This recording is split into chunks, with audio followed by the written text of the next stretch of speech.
War criminal! That's what someone shouted at Hillary Clinton when she was all dressed up in robes, receiving one of them doctorates politicians are always getting. Is that a fair thing to shout at Hillary Clinton? Do we have to have a political perspective that transcends old left-right values? Let's work it out together.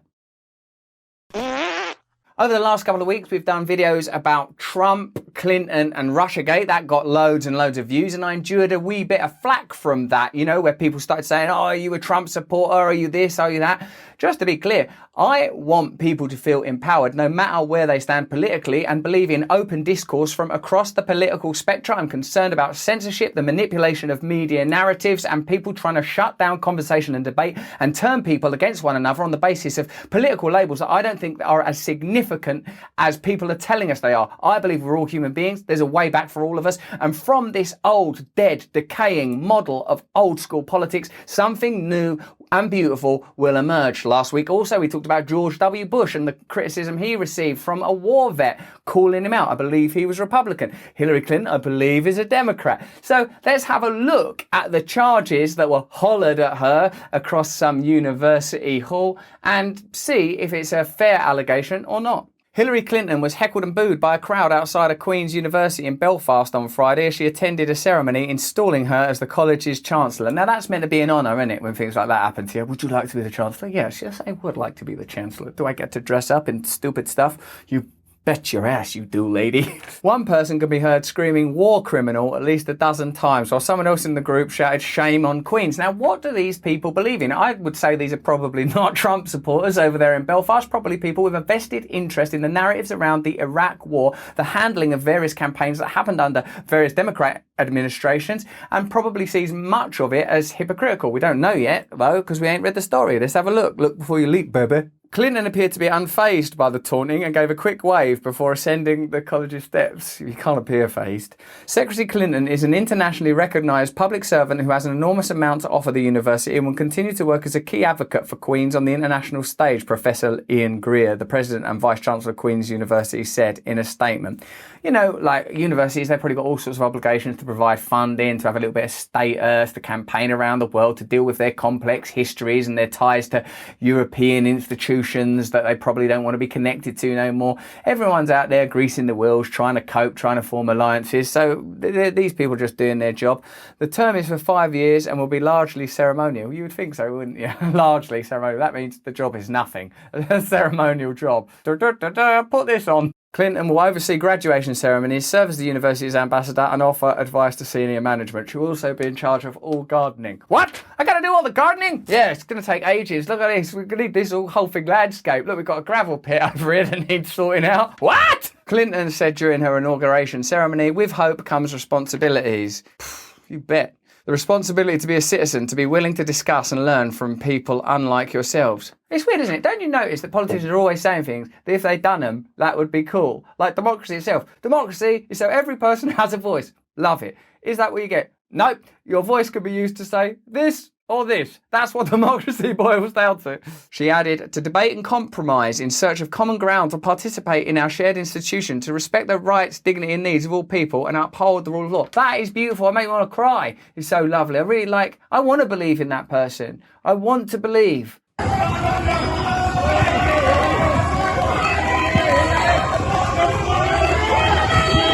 That's rough, isn't it, for poor Hillary Clinton, and especially for the little mayor that's got to carry it. There's a little town crier mayor character that's got to carry Hillary's dress there, or robes, or whatever they are, and she got to be subject to all this boo. Oh dear.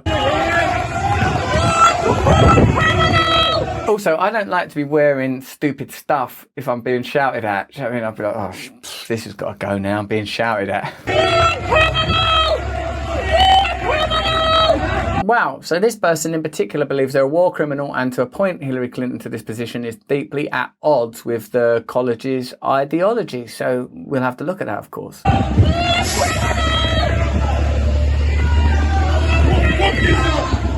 Wonder what that little kid, like, presumably that little kid's going, what was that stuff what was shouting? What it is some people think that Hillary Clinton's a war criminal. Why is that? Well, because there were various wars and foreign campaigns during the time she was in various government offices in her time.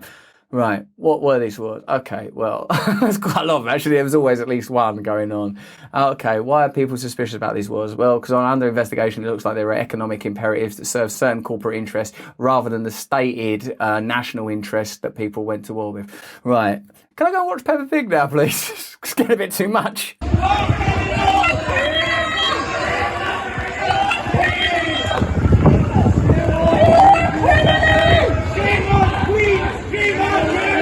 Imagine I was part of the ceremony, like they go, right, could you come to Queen's College, Belfast? Oh yeah, what an honour. We'll dress you up, cool. You'll get a little mayor kid with a triangle hat on, love it.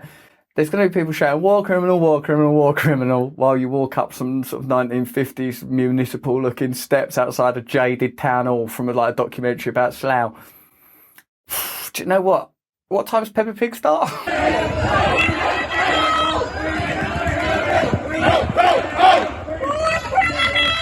So, is it unfair to accuse Hillary Clinton of being a war criminal or a criminal of any kind? Well, obviously, as you know, old Russ is a man without opinion. A glass sphere, a tunnel of sheer light. But let's have a look at what Elizabeth Schultz says, writing in Jacobin. She says, as a supporter of the war in Iraq, which Clinton was, she racked up quite a rap sheet during her time as Secretary of State, escalating wars, greenlighting coups, and generally maintaining and expanding US power around the globe. Now, of course, these are like decisions that came with the role.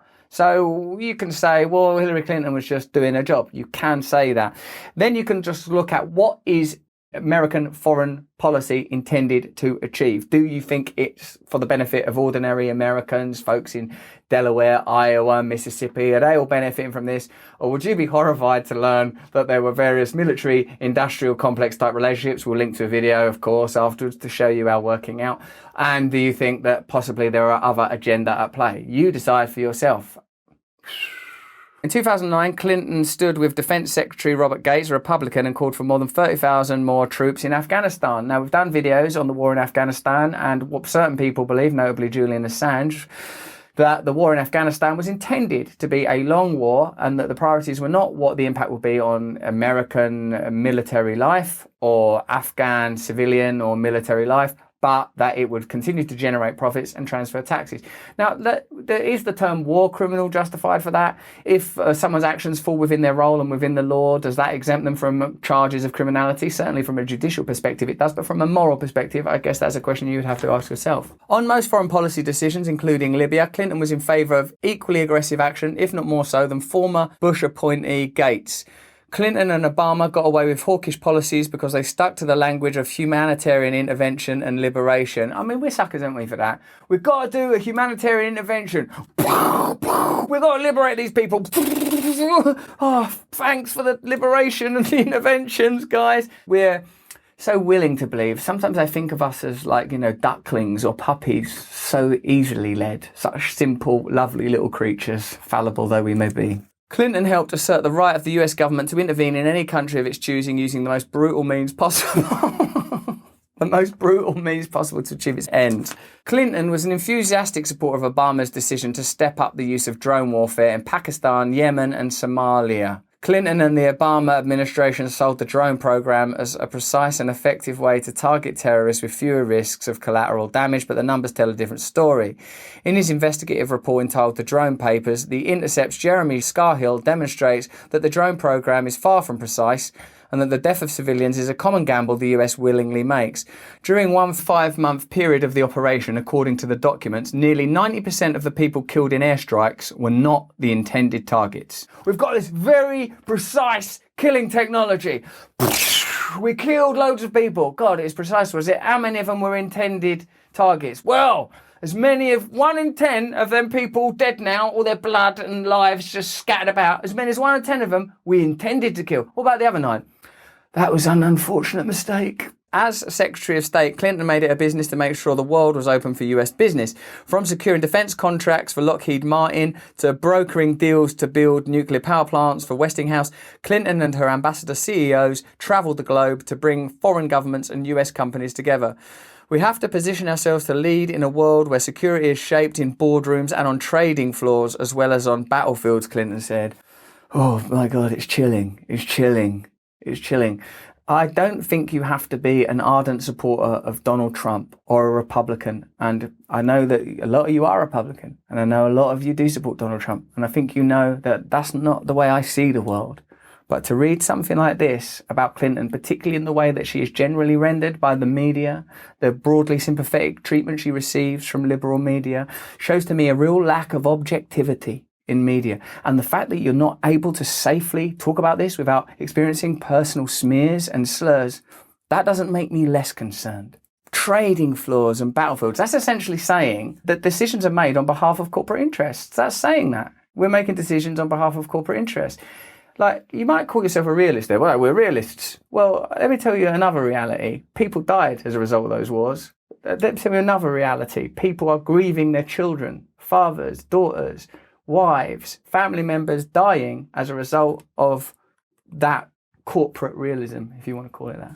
According to a report by David Sirota at Truthdig, American military contractors and their affiliates who donated to the Clinton Foundation were awarded some $163 billion worth of arms deals authorized by the Clinton State Department, and governments seeking to buy arms got the same preferential treatment if they sent money the foundation's way, no matter their human rights record. Clinton's department authorized $151 billion in Pentagon brokered deals for 16 of the countries that gave to the Clinton Foundation. So, I don't know whether or not that person was right to shout war criminal, but I'll tell you another thing that ain't right. Representing at the level of government corporate interests, using a foundation to garner donations that then lead to favourable treatment when it comes to the awarding of contracts. I don't think it's naive to question that kind of policy.